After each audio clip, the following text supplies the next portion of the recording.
jagoranci nagari, kyakkyawan wakilci, sauraron duk majalisar dokokin jihar Kano ba wani dan majalisa guda ɗaya da yake sauraron al'umma sama da mai girma Deputy Speaker.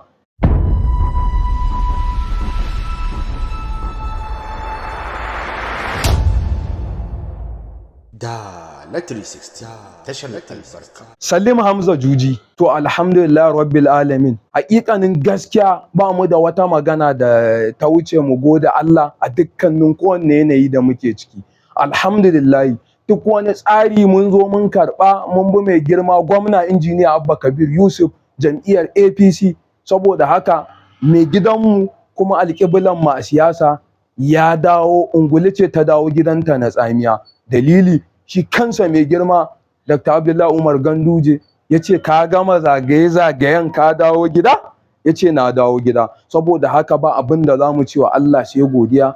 Muna roƙon Allah ta'ala kada ya ƙaddara mana azumi irin na siyasa a nan kusa, domin mai girma Deputy Speaker duk abin da ake bukata, jagoranci nagari, kyakkyawan wakilci, sauraron duk majalisar dokokin jihar Kano ba wani dan majalisa guda ɗaya da yake sauraron al'umma sama da mai girma Deputy Speaker.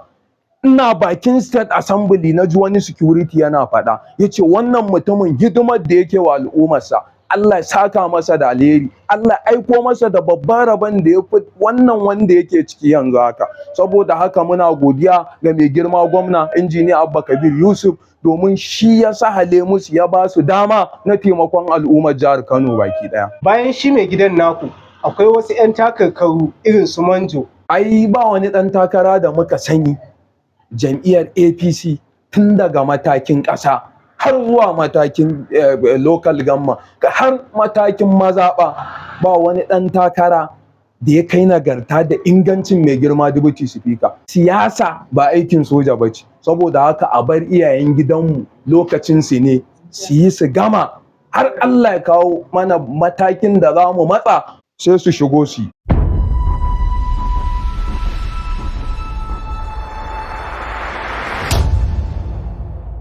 Da na 360 tashar albarka. Danna mana subscribe sannan ku danna karawar sanarwa domin samun sanarwa a duk lokacin da muka saki sababbin shirye-shiryenmu na labarai, rahotanni da kuma sharhi akan al'amuran yau da kullum.